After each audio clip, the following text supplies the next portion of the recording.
Hello, welcome to our project presentation for leading strategic innovation in organizations. We are Farhad Siddiqui along with Diane Holmes Curtis, and our project is Catalog of Resources for Women in STEM. What is STEM?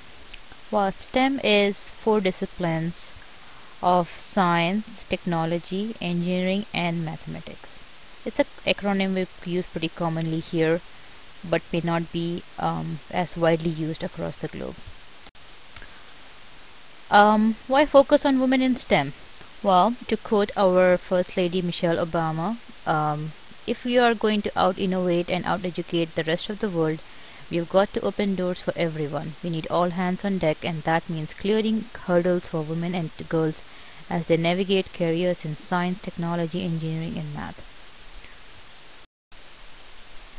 Now, STEM is, I believe, the place to be, and this is supported by statistics. If you look at the recent and projected growth figures for jobs in STEM and non-STEM, you can see that the STEM employment projections far outpace the projection for jobs in non-STEM fields. Considering the high level employment in our country, America right now, and across the globe as well, I believe that for future graduates, it is a good thing to focus on the STEM field. Now let's see what it looks like for women in this field. Um, as this graph can show you, women are seriously underrepresented in STEM. If we look at the total job figures, women make just over half of the um, job working population, but when we slice it by STEM, it drops down to a quarter. Now, why is that? But there are various reasons why women are underrepresented in STEMs, and there are multiple studies that have been done and continue to be done.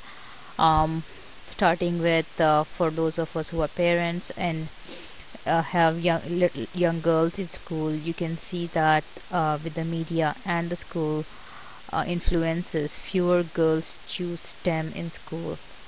It's just not cool to be interested in sciences. Um, the, just look at the example of Lego. Legos is a wonderful tool, sparks creativity, helps understand concepts of engineering, spatial reasoning, and various other things. But Lego products are 99% targeted towards boys. Just a couple of years ago, Lego launched a line of products for girls. Sad to say, these products were extremely dumbed down, very easy to make, and were pink.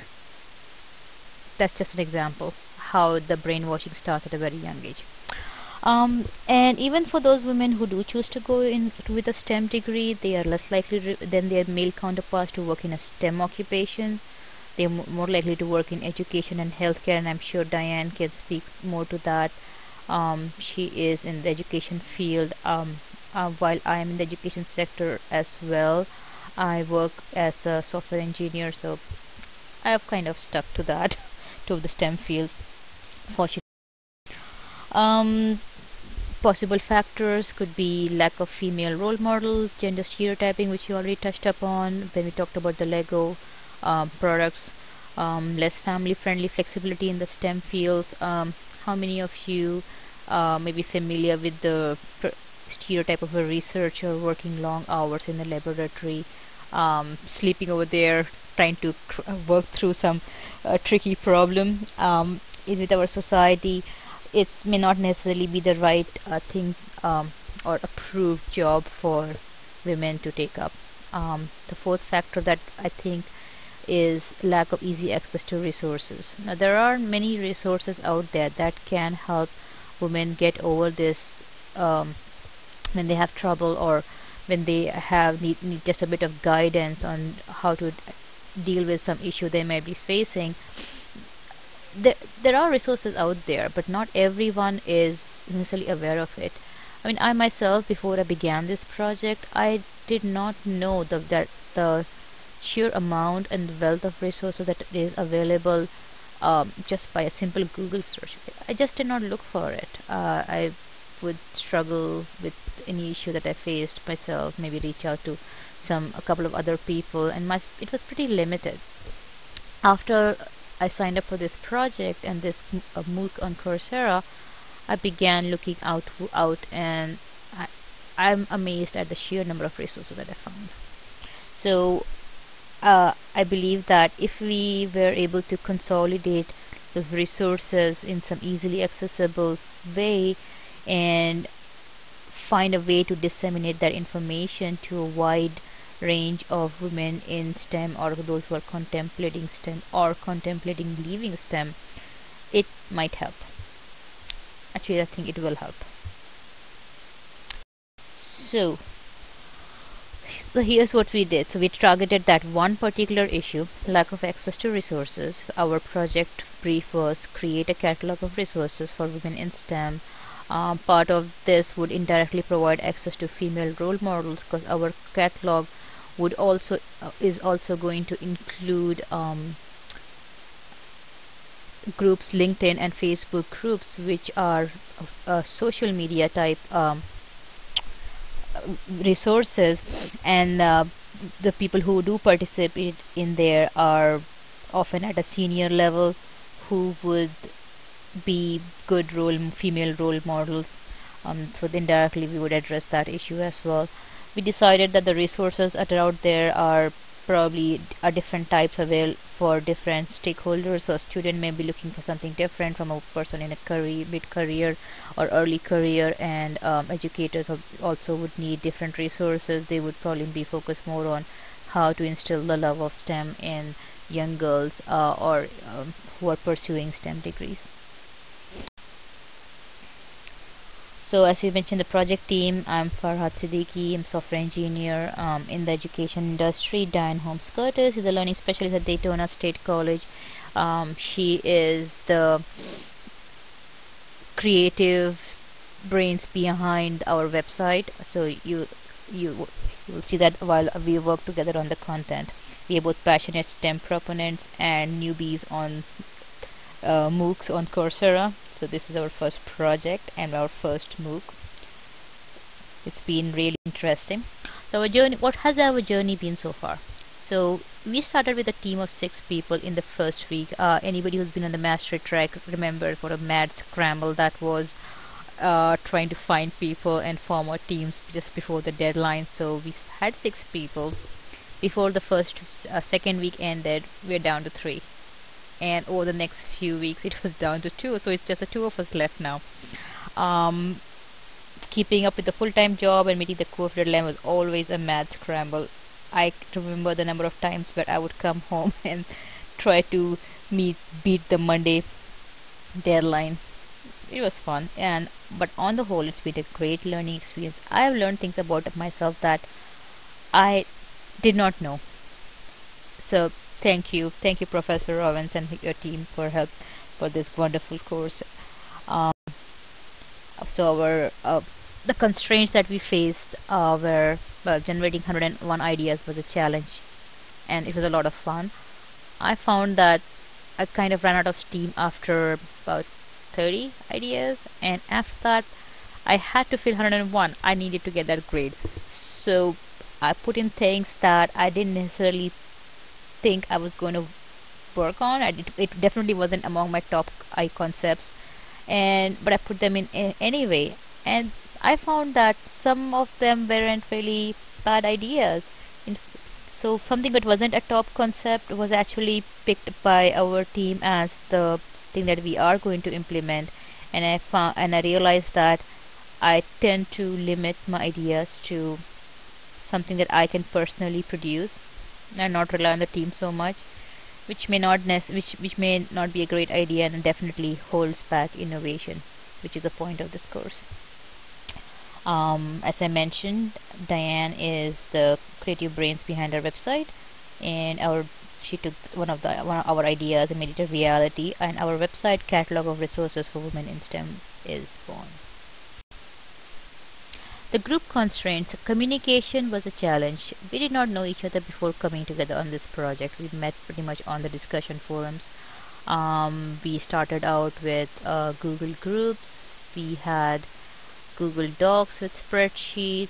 We tried to connect on Twitter or in Google Circles.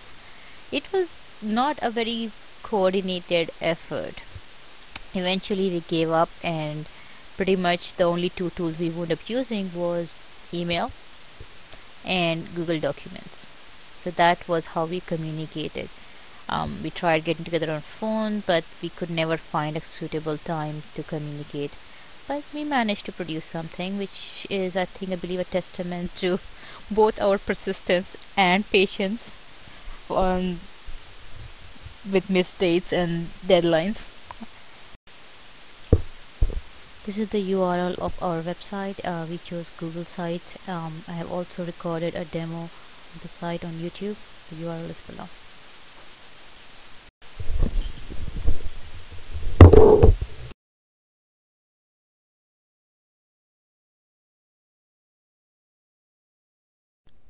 And this is our website that we created for the project Leading Strategic Innovations in Organizations on Coursera. Our website theme is resources in STEM for women. This is our homepage. As you see, we have some videos and some information. Our information on why STEM matters. Again, some graphs and charts that illustrate the reason why we are focusing on this subject. Our team, which is two of us. Our problem statement straight from the project. And over here on the left, we have the resources divided by various segments. We have STEM career and career resources for students, parents, and teachers. If you go to career resources, most of this was collected from the internet. We have the page on the whitehouse.gov. This is from the Division of Office and of Science and Technology Policy. List researches, policies, resources. We have women at energy in the Department of Energy. We had women at NASA, Tech Women Mentoring Program, Society of Women Engineers, Association of Women in Science, list of organizations from Wikipedia, prizes and medals. We found LinkedIn to be a really useful resource because LinkedIn lists people by their career profile, their information, so you can reach out to people who you think would address your specific need for connection or issue resolution. So there are some specific groups that I'm highlighting here. Anita Borg Institute for Women in Technology, again Association for Women in Science, Society of Women Engineers, Women in Mining. We have Facebook pages, Women in Science and Technology, L'Oreal, UNESCO. We could build this list out quite a bit. So this is definitely a work in progress. We are just starting to put this information together. We have to do some more organizing and maybe filter it by most active and other criteria. Here we have for students. This is targeted for people who are pursuing a career in STEM or studying towards it rather. So we have I am a scientist. This is for college and graduate women. Girls Who Code, targeted towards middle schoolers or high school. Geek Girls. We have Science Girls, Girl Scouts, which start at the elementary level. This is a pretty good organization, and they are focused on science technology quite heavily in the past few years. We have resources for parents, National Girls Collaborative, the Exploratorium, National After School Program. For teachers, we have